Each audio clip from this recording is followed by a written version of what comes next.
आपको तो समझ लो कि हम क्या कर रहे हैं। विषय विकारों में डूबे हुए हैं और गुरुदेव भगवान को अपने घट में बैठाने की सोच रहे हैं। कभी नहीं बैठेगा।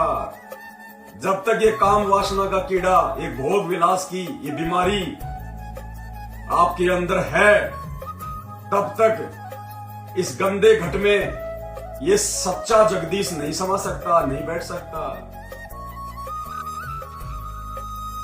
कोशिश कीजिए, परमात्मा के आगे रोइए, विनती करो, प्रार्थना करो, तब कहीं जाके परमात्मा इस रोग को काटेगा। इस रोग को ब्रह्मा विष्णु महेश नहीं काट पाए अपना खुद का। और इस रोग को आज युवा अवस्था में 40-40 साल की उम्र में परमपिता परमेश्वर जी ने अपने साथ संगत से जुड़े हुए सत्सेवक बच्चों का काट दिया। ये समर्थ का आशीर्वाद है, वरना इस भोग विलास के रोग से तो देवी देवता भी दूर नहीं हो पाते।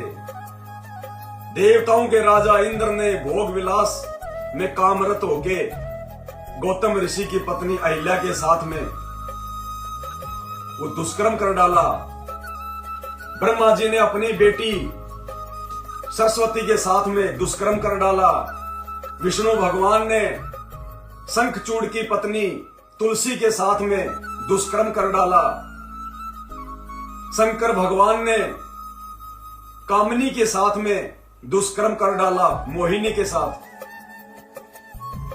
नीचे आए तो श्री कृष्ण जी ने कुब्जा के साथ में दुष्कर्म कर डाला। ये भगवान भी नहीं बचे इस रोग से, इस बीमारी से। और संत रामपाल जी ने अपने सत्सेवक बच्चों का रोग काट दिया परमेश्वर ने। उनके सच्चे भाव देखकर, उनकी सच्ची श्रद्धा को देखकर, क्योंकि भक्ति का एक नियम है, भक्ति का एक विधान है। चाहे आपको कोई भी नाम प्राप्त क्यों ना हो गया हो, लेकिन हम भगत किस दिन बनेंगे? परमेश्वर की वाणी है कि भग भोग्या भग उपजय। भग यानी योनि।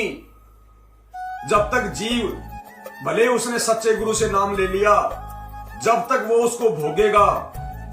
कहते भग भोग्या भग उपजय, और भग से बचा न कोई।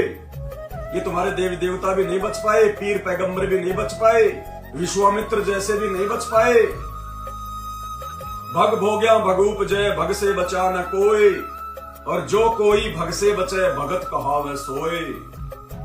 उस दिन तो हम असल में संत रामपाल जी के भगत की श्रेणी में माने जाएंगे, जिस दिन हम इस विषय वासना रूपी इस गंदगी से दूर होंगे।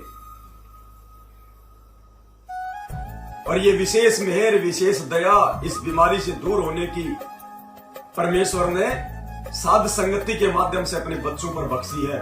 और साध संगति से जुड़कर ही आप इन विकारों से दूर हट सकते हैं। क्योंकि गुरु को भगवान माने बिना गुरु जी प्रसन्न नहीं हो सकता, और गुरु के प्रसन्न हुए बिना आपके ये विषय विकार शांत नहीं हो सकते। तो बहुत बड़ी मेहर सतगुरु रामपाल जी भगवान की उनके सत्सेवक बच्चों के ऊपर। हे परमपिता परमेश्वर, आपने कैसे दया कर दी परमात्मा।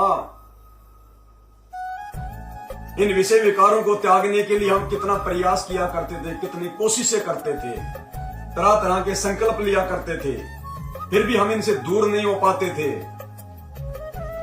और ये काम वासना जैसा विषय विकार तो छोड़िए, एक बीड़ी पीने की लत नहीं छूट पा रही थी।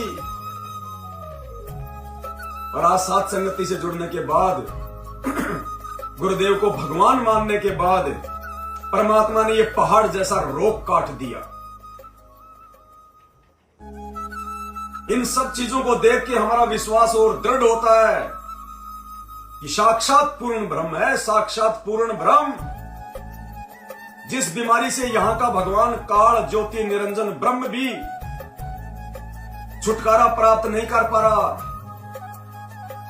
उस भयंकर बीमारी से, विषय वासना के रोग से, लोभ और लालच से, मोह और अहंकार से, इन पांचों भयंकर विकारों से कैसे गुरुदेव ने चंद समय में अपने सत्सेवक बच्चों के ऊपर दया बख्श दी, मेहर बख्श दी।